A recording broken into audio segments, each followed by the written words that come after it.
Baik, seperti sudah saya sampaikan pada video sebelumnya, dalam kesempatan ini kita akan mendalami tentang cara membuat karakter dalam sebuah novel. Bagian pertama, kita akan membahas tentang fondasi karakter, yaitu dasar-dasar esensial dalam menciptakan dan pemahaman tokoh. Bab pertama, konsep dasar penokohan. Sebelum membangun gedung pencakar langit, seorang arsitek harus memahami sifat-sifat batu bata, baja, dan beton.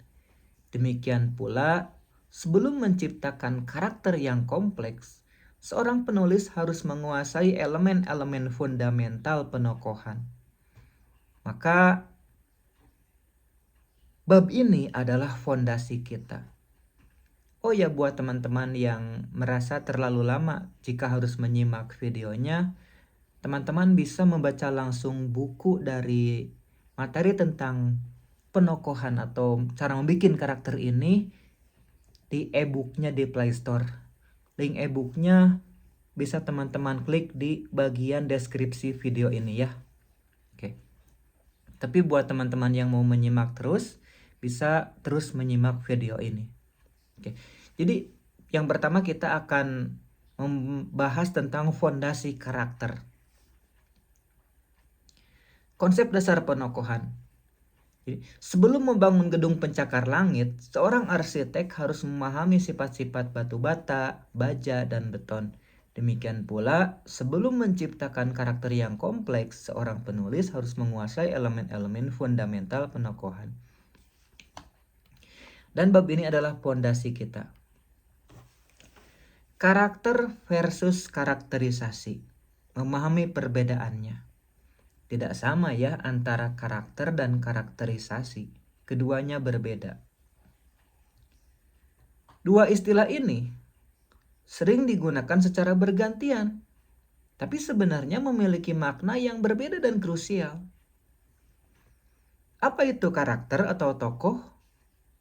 Ya, karakter adalah siapa tokoh itu. Ini merujuk pada individu fiktif dalam cerita. Seseorang dengan namanya siapa, sifatnya bagaimana, dan peran dalam cerita itu sebagai apa. Contoh Harry Potter adalah karakter utama dalam seri tersebut. Terus, apa itu karakterisasi? Karakterisasi adalah bagaimana penulis mengungkapkan dan mengembangkan siapa tokoh itu. Ini adalah proses, metode, dan seni dalam menyajikan kepribadian seorang tokoh kepada pembaca.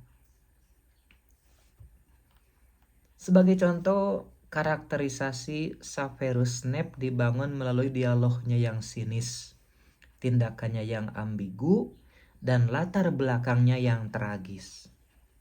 Singkatnya, karakter itu adalah bendanya, sedangkan karakterisasi adalah cara kita menunjukkan tokoh itu dalam cerita.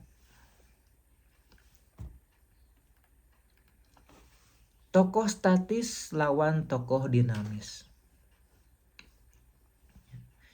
Ini bagian dasar-dasar dalam penciptaan tokoh dalam cerita ya.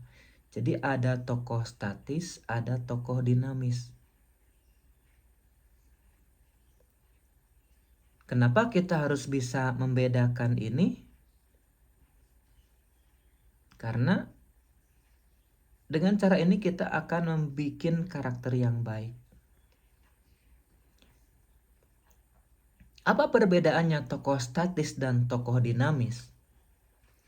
Perbedaan mendasar ini terletak pada perubahan internal yang dialami seorang tokoh sepanjang cerita. Tokoh statis atau static karakter yaitu tokoh yang kepribadian, pandangan dunia, atau nilai-nilainya tidak mengalami perubahan secara signifikan dari awal cerita hingga akhir cerita. Jadi tokoh ini ya gitu-gitu aja sejak awal cerita sampai cerita itu tamat. Gak ada perubahan sama sekali. Itu namanya tokoh statis. Mereka mungkin menghadapi tantangan besar, tetapi mereka keluar dari tantangan itu sebagai orang yang sama. Tokoh statis tidak selalu merupakan tanda penulisan yang buruk, enggak.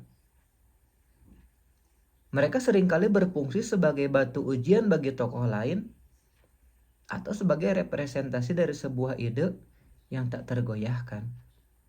Ya. Jadi adanya tokoh statis ini tidak akan membuat novel menjadi buruk kalau tujuannya memang seperti itu. Kepribadiannya tetap sama, keterampilannya tetap sama, karakternya tetap sama, nasibnya tetap sama.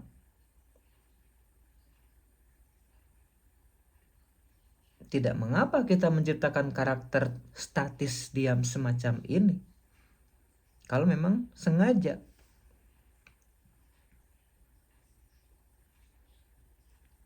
Seperti contohnya siapa tokoh statis itu? Contoh Sherlock Holmes. Meskipun si Sherlock Holmes sang detektif ini memecahkan banyak kasus rumit, tapi kepribadiannya yang eksentrik, logis, dan sedikit arogan ya tetap konsisten di berbagai jilid buku itu. Kan berjilid-jilid tuh bukunya yang sampai beberapa episode. Nah, setelah tokoh statis ada juga yang disebut dengan tokoh dinamis atau dynamic karakter. Yaitu tokoh yang mengalami perubahan internal yang penting sebagai akibat dari peristiwa dalam plot atau jalan cerita. Perubahan ini bisa positif, menjadi lebih bijaksana, jadi lebih berani, atau menjadi lebih welas asih. Atau bisa jadi negatif, menjadi lebih sinis, jahat, atau hancur. Busur karakter pada dasarnya adalah perjalanan seorang tokoh dinamis. Jadi kalau diibaratkan garis itu, ada garis lengkung, ini ibarat dari perjalanan tokoh dinamis. Ada juga garis yang lurus, dan ini ibarat dari perjalanan tokoh statis dalam cerita. Siapa contoh tokoh dinamis atau tokoh yang berubah? Yaitu tokoh Elizabeth Bennet dalam Pride and Prejudice. Di awal cerita, Elizabeth digambarkan sebagai karakter dengan prasangka kuat terhadap Mr. Darcy. Tetapi melalui serangkaian peristiwa dan pencerahan, dia menyadari bahwa dugaannya terhadap Mr. Darcy ini salah dan tumbuh menjadi pribadi yang lebih dewasa dan rendah hati.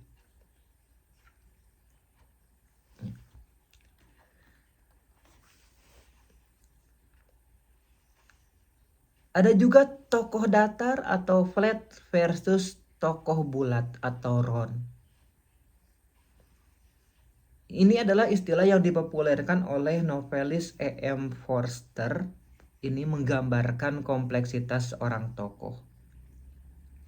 Ada yang disebut dengan tokoh datar atau flat karakter, yaitu tokoh yang dibangun di sekitar satu ide atau kualitas. Mereka dapat diringkas dalam satu kalimat dan tidak memiliki kedalaman psikologis yang rumit. Mereka seringkali berfungsi sebagai karikatur, tokoh komedi, atau untuk menjalankan fungsi plot tertentu. Misalnya, Mrs. Micawber dari David Copperfield karya Charles Dickens yang terkenal dengan kalimatnya, "Saya tidak akan pernah meninggalkan Mr. Micawber." Sifatnya hanya satu, kesetiaan buta. Ada juga tokoh bulat atau round karakter. Itu tokoh yang memiliki kedalaman dan kompleksitas psikologis layaknya manusia sesungguhnya. Mereka ini penuh kontradiksi, memiliki berbagai macam emosi. Dia ya ramah, tapi terkadang juga marah. Dia dermawan, suka ngasih, tapi kadang juga dia pelit. Nah, yang mana tokoh semacam ini tidak mudah untuk diringkas apa karakter sesungguhnya dia. Karena dia punya berbagai karakter. Mereka mengejutkan pembaca dengan cara yang meyakinkan dan merupakan hasil dari karakterisasi yang brilian. Contoh, dalam Crime and Punishment ada tokoh yang bernama Raskolnikov. Siapa dia? Dia adalah seorang pembunuh yang merasa bersalah. Dia seorang intelektual yang sombong. Tapi juga dia sekaligus sebagai seorang dermawan yang penuh kasih. Kompleksitasnya inilah yang membuat cerita begitu memikat. Ya. Saya juga jadi penasaran tuh seperti apa novel yang berjudul Crime and Punishment itu.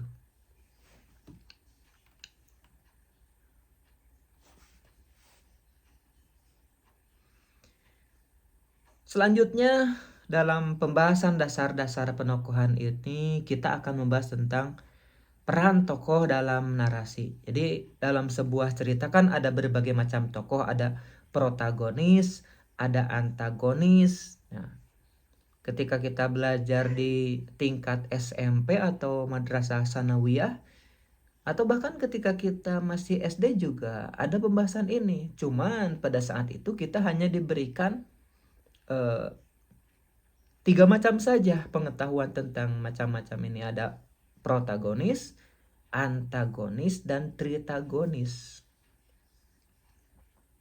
Nah, dalam pembahasan yang lebih mendalam ini kita akan ditambah menjadi 6 macam tokoh dalam sebuah cerita. Yang pertama ya protagonis, yaitu tokoh utama yang ceritanya kita ikuti. Pembaca biasanya paling berinvestasi secara emosional pada protagonis. Lalakon kalau kata bahasa orang Sunda mah. Biasanya orang yang paling mendapatkan banyak perhatian dalam cerita. Mereka adalah pusat dari konflik utama. Selanjutnya ada antagonis, yaitu tokoh atau kekuatan yang menentang protagonis. Antagonis menciptakan konflik utama yang harus diatasi oleh protagonis. Antagonis yang baik bukanlah jahat semata. Jadi ketika kita menciptakan tokoh antagonis dalam cerita, kita tidak hanya bisa menciptakan dia jahat, bisa jadi tokoh antagonis ini baik. Cuma kebaikannya malah menimbulkan masalah. Bisa jadi dia baik, tapi kebaikannya membuat banyak bencana. Ya. Jadi antagonis yang baik bukanlah berarti harus jahat, tapi dia memiliki motivasi yang dapat dipahami meskipun mungkin salah arah. Nah, di bagian berikutnya ada yang disebut dengan deuteragonis. Tokoh deuteragonis ini adalah tokoh terpenting kedua setelah protagonis. Kan biasanya ada tokoh utama tuh. Tokoh utama itu biasanya punya teman tempat dia curhat, tempat dia minta pendapat. Nah, itu namanya deuteragonis. Seringkali tokoh deuteragonis ini merupakan sahabat, kekasih, atau orang kepercayaan protagonis. Contohnya Ron Weasley dan Hermione Granger dalam Harry Potter. Selanjutnya ada yang disebut dengan tritagonis, yaitu tokoh terpenting ketiga. Selanjutnya ada tokoh sampingan atau supporter karakter. Ini tokoh-tokoh yang tidak menjadi pusat cerita, tetapi memainkan peran penting dalam alur atau dalam pengembangan tokoh utama. Selanjutnya ada tokoh figuran atau ekstra. Ya, tokoh-tokoh ini mungkin cuma pedagang yang lewat atau tempat belanja. Kadang-kadang dia bahkan tidak punya nama sama sekali. Itu tokoh tanpa nama atau dengan peran sangat kecil yang berfungsi untuk membuat dunia cerita terasa lebih hidup dan nyata, seperti pelayan di restoran atau kerumunan di jalan. Nah, itu orang-orang yang kita lihat dalam film, orang yang lewat di jalan, turun tangga, meskipun dia tidak ngomong, dia cuma lewat doang di depan kamera. Itu orang-orang yang disengaja lewat, bukan karena kebetulan. Mereka kadang-kadang dapat gaji lumayan tuh 50.000 katanya kalau cuma lewat doang. Itu namanya tokoh figuran.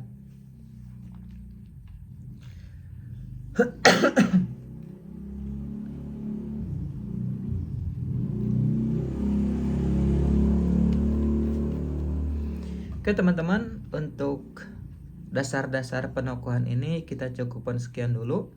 Masih ada bahasan lainnya tentang dasar-dasar penokohan. Kita akan bicarakan pada video berikutnya.